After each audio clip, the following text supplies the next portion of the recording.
আমি কোন সমবায়ের পক্ষ থেকে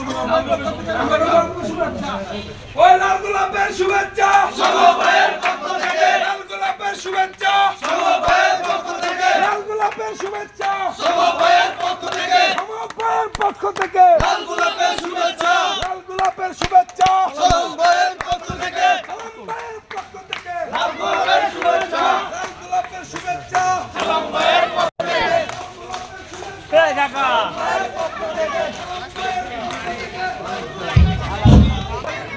আজকে মহান বিজয় দিবস উপলক্ষে পালগাঁও ৮ নং ওয়ার্ডে এক আলোচনা সভা আয়োজন করেছে এবং আলোচনা সভায় সমবায়ের পক্ষ থেকে মিছিল নিয়ে আসছেন। আমি তাদের সাথে কথা বলবো। ভাই আসসালামু আলাইকুম, ভালো আছেন ভাই?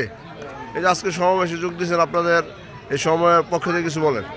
বিসমিল্লাহির রহমানির রহিম। বাংলাদেশ জাতীয়তাবাদী সমবায় দল মুন্সিগঞ্জ জেলা শাখা থেকে সবাইকে বিজয় দিবসের শুভেচ্ছা। আমরা মুন্সিগঞ্জ জেলা কমিটি থেকে আমরা একটা মিছিল নিয়ে আসছি গাউদে ইউনিয়ন ৮ নং ওয়ার্ড বিএনপির আয়োজিত এই মহান বিজয় দিবস উপলক্ষে আলোচনা সভায়।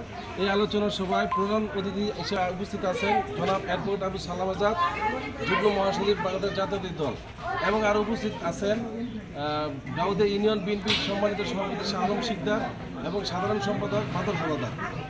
আমাদের বাংলাদেশ জাতীয়তাবাদী সমবায় দলের পক্ষ থেকে সবাইকে লোহজংবাসী এবং মুন্সিগঞ্জ জেলাবাসীকে অগ্রিম শুভেচ্ছা এবং বিজয় দিবসের অভিনন্দন জানাচ্ছি। এবং আমরা যেন আগামী দিনে অ্যাডভোকেট আবু সালাম আজাদকে নিয়ে আমরা জাতীয় নির্বাচন ধানের শীষের প্রতীক নির্বাচন করতে পারি, এই জন্য সবার সহযোগিতা এবং ভালোবাসা কামনা করছি।